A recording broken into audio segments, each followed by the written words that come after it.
On va s'intéresser aujourd'hui à un courant de pensée fascinant, un mouvement intellectuel qui est en train de bousculer l'islam contemporain de l'intérieur.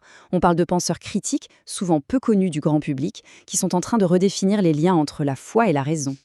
On peut commencer par cette question, juste pour mettre un peu de côté les idées reçues. Et si, loin, très loin des caricatures médiatiques, l'islam était en fait le lieu d'un débat intellectuel hyper intense et vraiment passionnant? Et si au cœur même de la foi, il y avait en réalité une place pour le doute, pour le questionnement, pour une confrontation honnête avec l'histoire et le monde moderne? Eh bien, c'est le pari que fait toute une génération d'intellectuels. Oui, parce que ce n'est pas juste une idée en l'air. Des chercheurs, des philosophes, des théologiens, ça fait des décennies qu'ils travaillent à réconcilier tout ça. Ils prouvent que non seulement la foi et la raison critique peuvent coexister, mais qu'elles peuvent même s'enrichir l'une l'autre. Bon, alors, allons-y, qui sont vraiment ces penseurs? Et c'est quoi au fond leur mission commune? Leurs noms ne sont peut-être pas très familiers, mais ils sont pourtant essentiels. On a des figures comme Mohamed Harkoun en Algérie, Nasr Hamid Abu Zaid en Égypte, Amina Wadoud aux États-Unis ou encore Abdul Karim Sourouche en Iran. Ce qui est frappant, c'est leur diversité. Du Pakistan à l'Afrique du Sud, on voit bien que c'est un courant de pensée mondial. Et ce qui les unit tous, au fond, c'est ce refus du statu quo. Ils refusent de voir l'islam comme une sorte de bloc de béton, intouchable, figé une bonne fois pour toutes par des lectures anciennes. Pour eux, l'islam, c'est un héritage vivant, un héritage qui doit être constamment relu, questionné. On arrive maintenant au cœur de leur projet intellectuel. C'est une distinction fondamentale et c'est vraiment la clé pour comprendre toute leur démarche. Voilà, tout est là. Ils font une séparation très nette entre deux choses.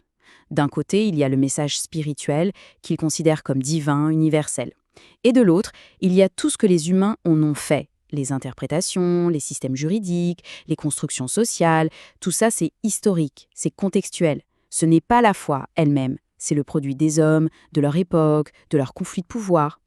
Et cette citation, attribuée à Ali ibn Abu Talib, le gendre du prophète, elle résume cette idée de manière géniale.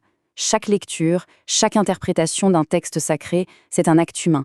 C'est forcément influencé par qui on est, où on est, et même par les intérêts qu'on défend.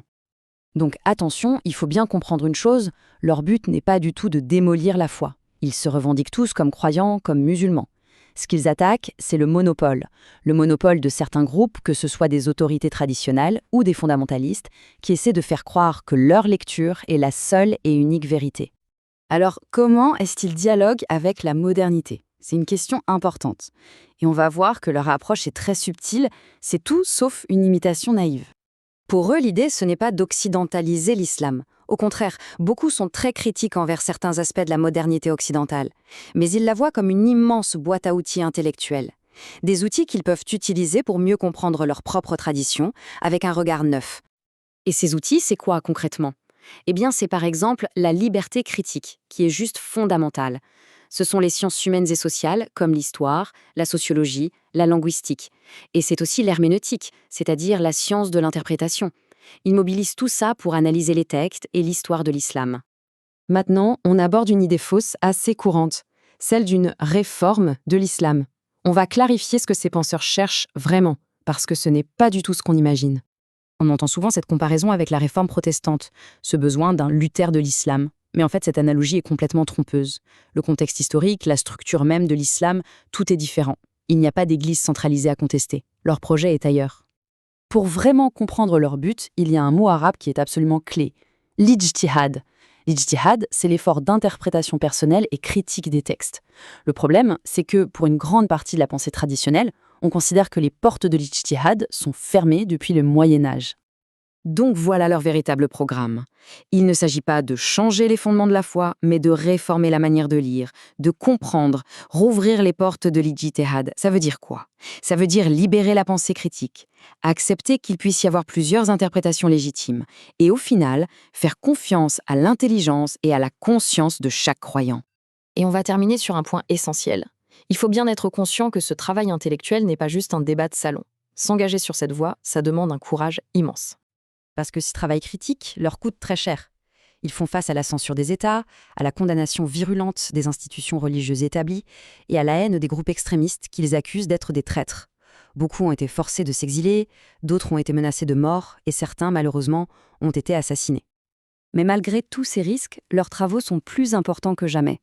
Ce sont eux qui posent les questions fondamentales sur la place de la foi dans le monde d'aujourd'hui, sur la compatibilité avec la démocratie, les droits humains, l'égalité entre les sexes. Et au final, tout se résume peut-être à cette question, une question qu'il nous pose à tous, croyants ou non. Comment est-ce qu'on fait pour articuler un héritage, un passé, avec les défis du présent et la préparation de l'avenir?